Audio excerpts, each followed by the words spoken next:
Assalamualaikum warahmatullahi wabarakatuh. Perkenalkan nama saya Iwan Fandi Afandi. Di sini saya akan menjelaskan tentang praktikum routing statik.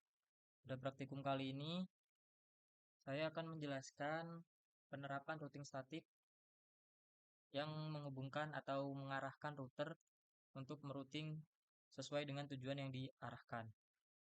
Nah, di sini kita setting sesuai dengan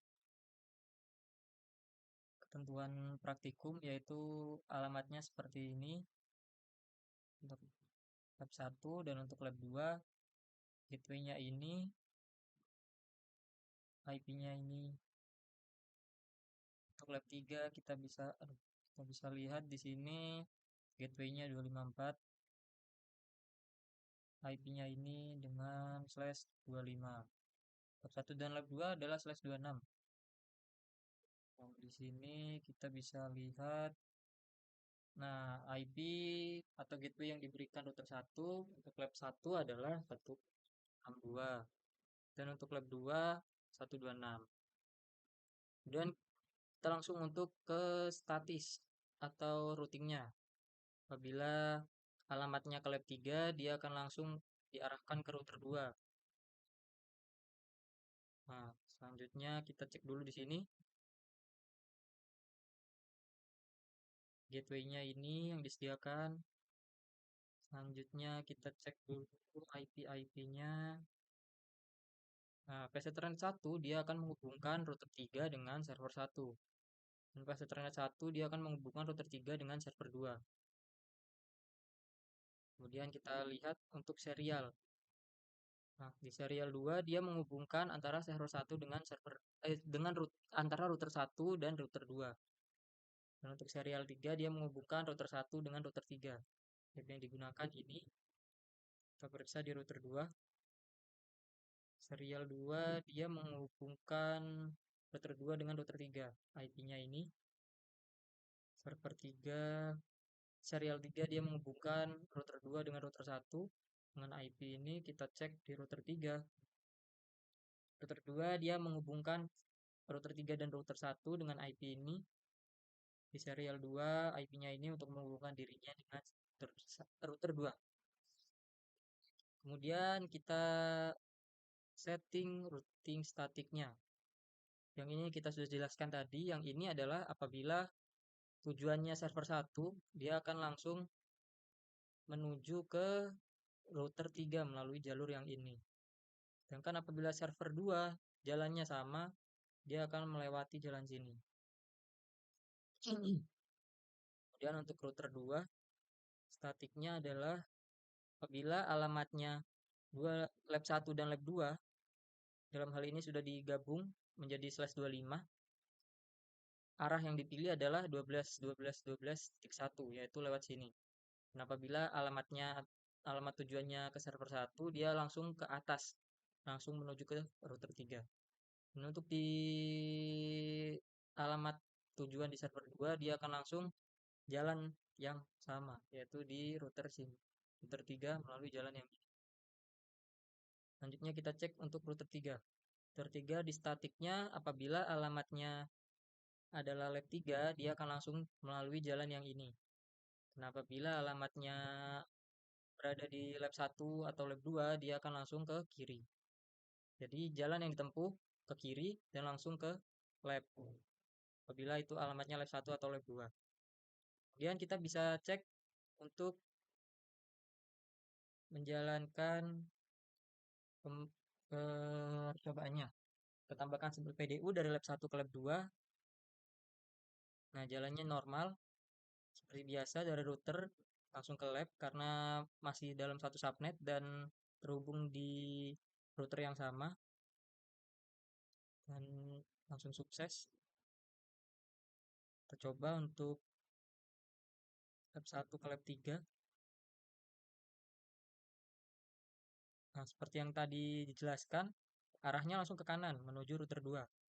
Sampai ke sana apakah bisa kembali? Nah, komunikasi dua arah sudah berjalan.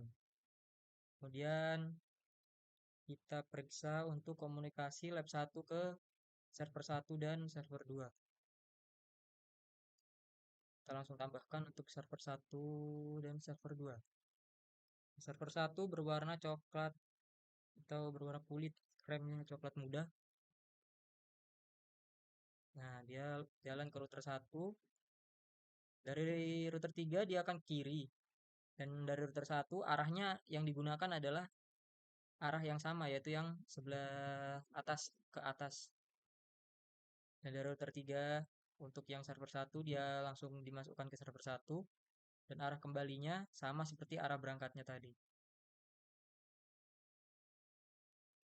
Nah, keduanya sudah sukses. Jadi lab 1 sudah terhubung dengan server 1 dan server 2. Selanjutnya kita bisa periksa untuk komunikasi lab 3 ke lab 1, kemudian lab 3 ke lab 2. Kita bisa periksa di sini. Yang berwarna biru tujuannya lab 1, yang berwarna pink dia tujuannya ke lab 2. Kita bisa periksa arahnya. Arahnya sama, dia langsung ke kiri dari router 2 dan langsung menuju ke router 1. Arah sama, arah pulangnya harusnya sama. Nah, keduanya arah pulang dan arah berangkatnya sesuai dengan arah routingan yang sudah kita tentukan tadi. Dan keduanya juga sudah berlaku komunikasi dua arah, sehingga keduanya dianggap sudah terhubung dan koneksinya sudah stabil atau sudah baik. Kemudian kita coba komunikasi antara lab 3 ke server 1 dan server 2. Kita coba jalankan programnya. Yang hijau itu ke server 1, yang ungu ke server 2. Kita lihat jalannya. Nah, jalan berangkatnya sudah sesuai dengan router tadi, routingan kita tadi. Kita coba untuk arah pulangnya. Nah, arah pulangnya yang hijau sesuai dengan arah berangkatnya tadi, dan yang ungu juga mengikuti. Nah, jadi keduanya sudah berhasil terhubung karena komunikasi dua arah sudah terjalin. Nah, selanjutnya kita gunakan untuk komunikasi server ke server, server 1 ke server ke lab 1, kemudian lab server 1 ke lab 2, kemudian server 1 ke lab 3.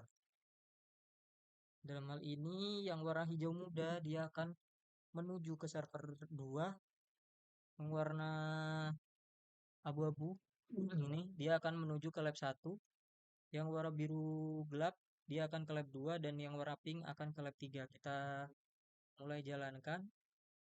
Yang ke server 2 dia akan langsung belok ke server 2.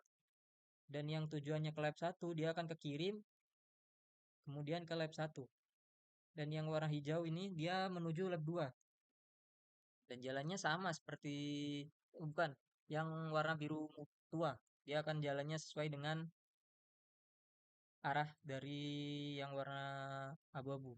Dia ke kiri kemudian langsung ke lab 2.